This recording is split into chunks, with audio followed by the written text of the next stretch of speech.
Is there a voice in your head that just won't quit? That nagging, critical voice that's always pointing out your flaws, telling you you're not good enough, not smart enough, not doing enough? If you're nodding along, trust me, you are so far from alone in this. So many of us live with this relentless inner critic that constantly chips away at our self-confidence and peace of mind. It can feel like you're constantly beating yourself up. But what if I told you that you don't have to be at its mercy? What if there are practical, learnable ways to silence that inner critic, or at least turn down its volume significantly, so you can finally stop beating yourself up and start living with more self-compassion and joy? Well, stick around, because that's exactly what we're going to explore today. We're going to give you some real tools to manage that voice and reclaim your inner peace. Welcome. That voice, that internal judge, jury, and sometimes executioner, it's a common human experience. For many, it's a constant companion, whispering doubts, magnifying mistakes, and comparing us unfavorably to others. It's the source of so much unnecessary suffering, holding us back from pursuing our dreams, enjoying our successes, and simply feeling good about who we are. This internal battle can seriously impact our self-esteem issues, making us question our worth and capabilities. Today, we're not just going to talk about the inner critic. We're going to get practical. We'll look at when it comes from, how to recognize its specific tactics, and most importantly, share some powerful techniques you can start using right away to manage it effectively. This isn't about magically making it disappear overnight, because that's rarely realistic. Instead, it's about changing your relationship with that voice, taking away its power, and cultivating a stronger, kinder inner ally. This journey is fundamental to building genuine self-confidence and fostering deep self-compassion. It's a core part of effective self-care. The first step in dealing with your inner critic is to actually get to know it. This might sound a bit strange. Why would you want to get friendly with something so negative? But it's not about befriending it. It's about understanding it, like a detective studying a case. When you can clearly identify its voice and its patterns, it loses a lot of its shadowy power. Many skilled people find that simply bringing awareness to the critic is a huge first step. So let's do a little exercise. Think about the last time you felt that familiar sting of self-criticism. What was the situation? Maybe you made a mistake at work, said something awkward in a social setting, or looked in the mirror and didn't like what you saw. Now, try to recall the specific words or phrases your inner critic used. Did it say things like, "You always mess things up," or "You're so stupid," or "Nobody really likes you," or "You'll never achieve that"? These are common scripts. What was its tone? Was it harsh, sarcastic, dismissive, shaming, or perhaps even fearful? Trying to warn you of impending doom? How did those words make you feel?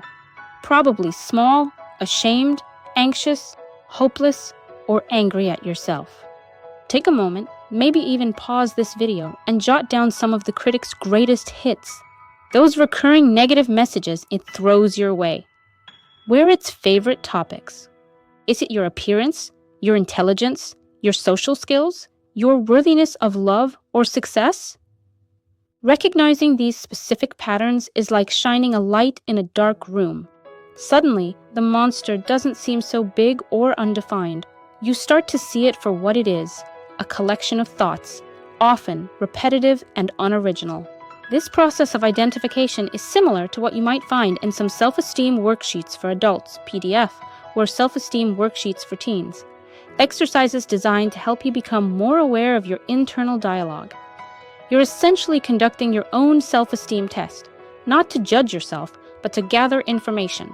The more you can pinpoint what it says and when it says it, the better equipped you'll be to challenge it. This awareness is a foundational self-esteem activity. Now that you're starting to recognize the critic's voice, you might be wondering, where did this awful thing come from? Was I born this way? The short answer is almost certainly no. Your inner critic is largely a learned phenomenon. It's often the internalized voice of external criticism we experienced, usually in our formative years. Think back. Were there important figures in your childhood, parents, teachers, caregivers, even peers, who were frequently critical, demanding, or hard to please? Did you receive messages, spoken or unspoken, that you weren't good enough, that you needed to be different to be accepted or loved? We internalize these external voices as a way to make sense of our world, and ironically, as a way to protect ourselves. As children, when we face criticism or disapproval, it's too overwhelming to think that the powerful adults in our lives might be wrong or unfair. It's often psychologically safer to believe there must be something wrong with me. So, we absorb those critical messages. The inner critic can also develop as a misguided attempt at self-protection. It might think, if I criticize myself first and point out all my flaws, maybe others won't. Or maybe if I push myself to be perfect, I can avoid future pain, rejection, or failure. It's like a preemptive strike. This voice might have also picked up on societal messages about what it means to be successful, attractive, or worthy. The media, cultural norms, even self-esteem on social media comparisons can all feed into this critical internal narrative. The important thing to understand is that the inner critic likely started with a protective, though ultimately unhelpful, intention. It was trying to help you navigate a challenging world, to keep you safe, to motivate you, albeit through harshness. But now, in adulthood, this mechanism has become maladaptive. It's no longer protecting you, it's holding you back, causing self-esteem issues, fueling anxiety, and preventing you from embracing your true self and building genuine self-confidence. Recognizing its origins doesn't excuse its current behavior, but it can help you approach it with a little more understanding, which is a step towards disarming it. Many self-esteem building exercises start with this understanding. Before we jump into more techniques, let's just briefly acknowledge the real damage an unchecked inner critic can do. This isn't just about feeling bad sometimes. It's a serious saboteur of our well-being and potential. Firstly, it absolutely demolishes self-esteem and self-confidence. If you're constantly telling yourself you're not good enough, how can you possibly feel good about yourself or believe in your abilities? The self-confidence definition itself relies on a belief in one's own capabilities, something the critic actively undermines. It creates a cycle of negative self-perception that can be incredibly hard to break. Secondly, the inner critic is a major driver of anxiety and depression. The constant worry, self-doubt, and fear of judgment it generates are classic anxiety triggers.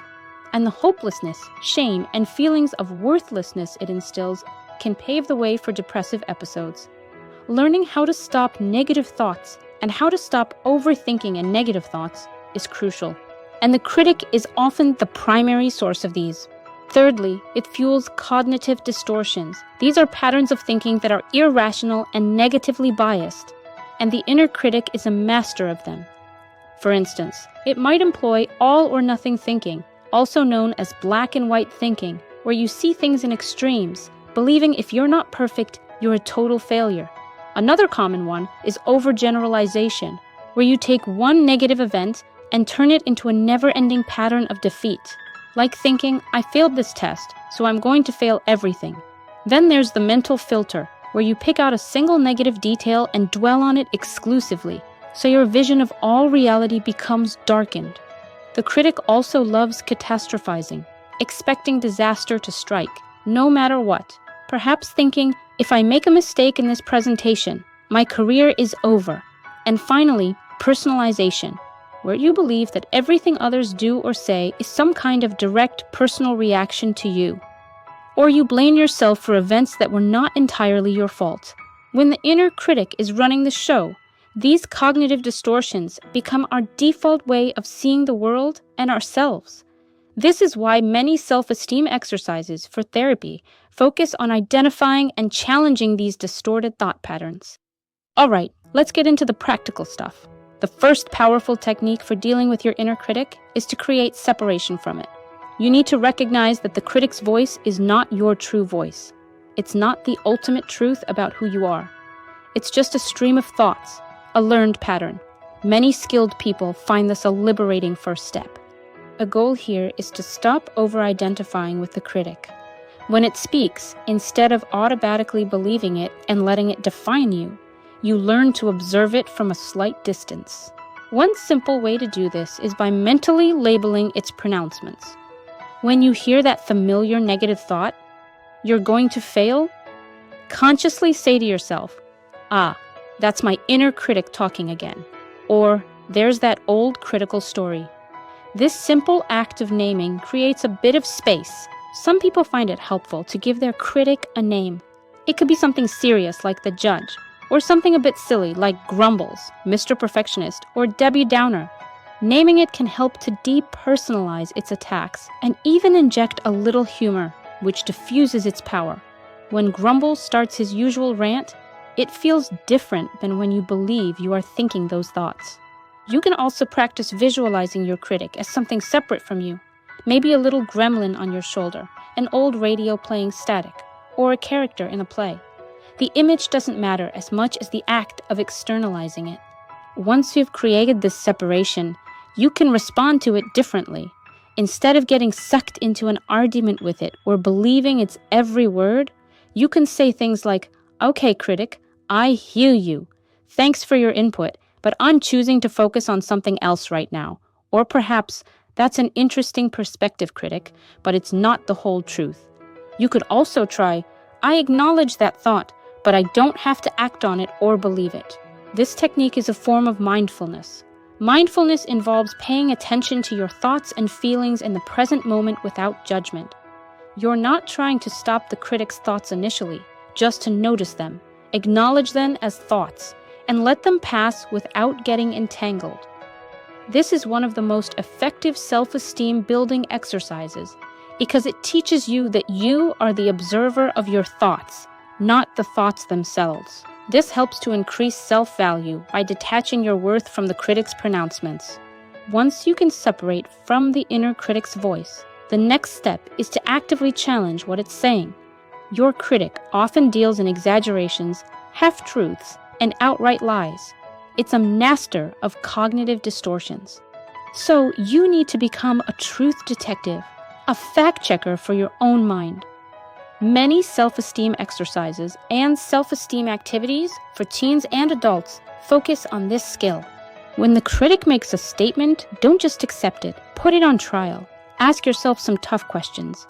For example, is this thought 100% true all the time without exception? Critics love to use absolute words like always, never, everyone, no one. If your critic says you always say the wrong thing, is that really factually true? Can you think of times you said the right thing or times you communicated effectively? Usually, the answer is yes.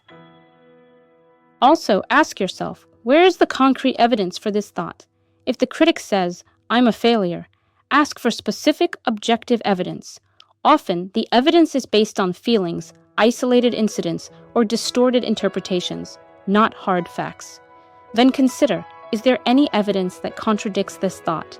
Actively look for experiences, qualities, or feedback that go against the critic's narrative.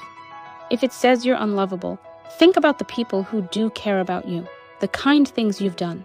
Another important question is, am I confusing a feeling with a fact? Just because you feel like a failure doesn't mean you are a failure. Feelings are valid, but they are not always accurate reflections of reality. And is this thought an exaggeration or a distortion? Refer back to those cognitive distortions we talked about. Is the critic engaging in all or nothing thinking? Catastrophizing? Label the distortion. For example, "Ah, that's catastrophizing again, critic." Finally, ask yourself, what would I tell a dear friend if they said this exact same thing about themselves? This is a powerful one. We are often much harsher with ourselves than we would ever be with someone we care about. If your friend said, "I made one mistake, so I'm completely incompetent," you'd likely challenge that, offer a more balanced perspective, and show them compassion. Why not do the same for yourself? This fact-checking process helps to dismantle the critic's arguments. It brings logic and reason to an often emotional and irrational internal dialogue. It's one of the core self-esteem building exercises for adults, and is often used in self-esteem therapy. By consistently challenging its claims, you weaken its credibility and build your own self-confidence based on a more realistic assessment of yourself and your experiences. This is how you increase self-value. by basing it on truth, not on the critic's fiction. Challenging the critic with facts is important, but it's often not enough on its own. The real antidote, the most powerful way to disarm your inner critic, is to respond to it and to yourself with self-compassion. This is a game changer and a core component of many self-esteem boosting exercises. Self-compassion, at its heart, means treating yourself with the same kindness, care, and understanding that you would offer to a good friend who is struggling or feeling inadequate. Dr. Kristin Neff, a leading researcher in this field, identifies 3 core components of self-compassion. The first is self-kindness versus self-judgment, which involves being gentle and understanding with ourselves, rather than harshly critical and judgmental when we suffer, fail, or feel inadequate. Instead of attacking yourself when the critic pipes up, you offer yourself warmth and unconditional acceptance.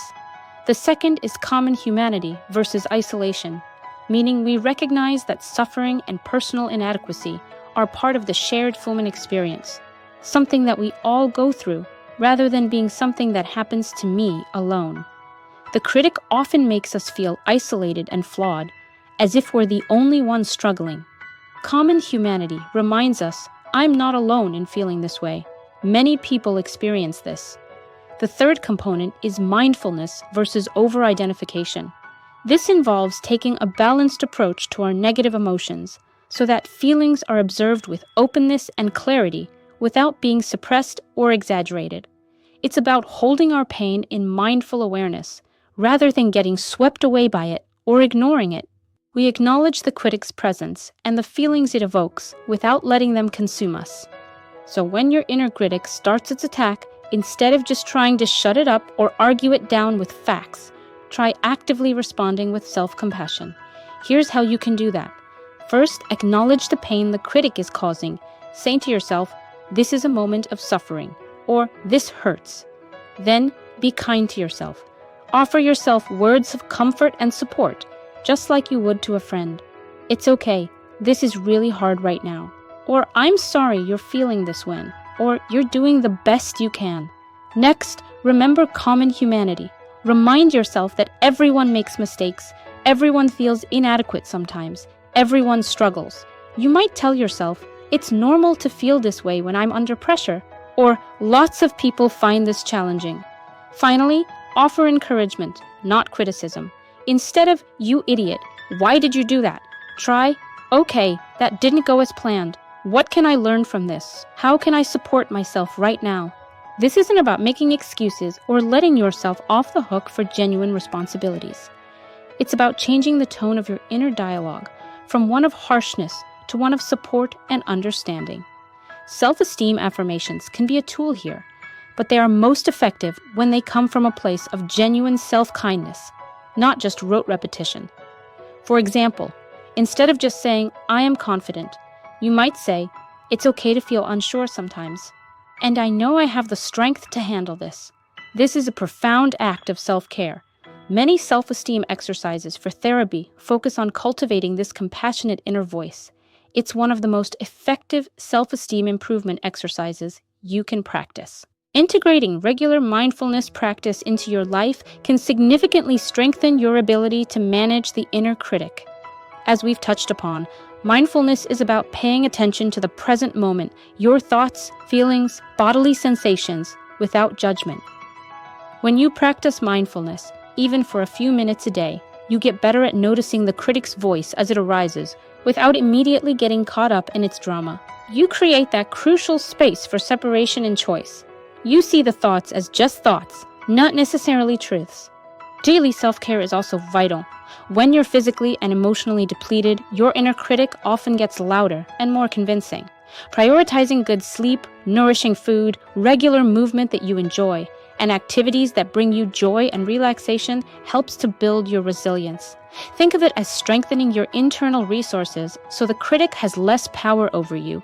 This includes being mindful of things like self-esteem on social media.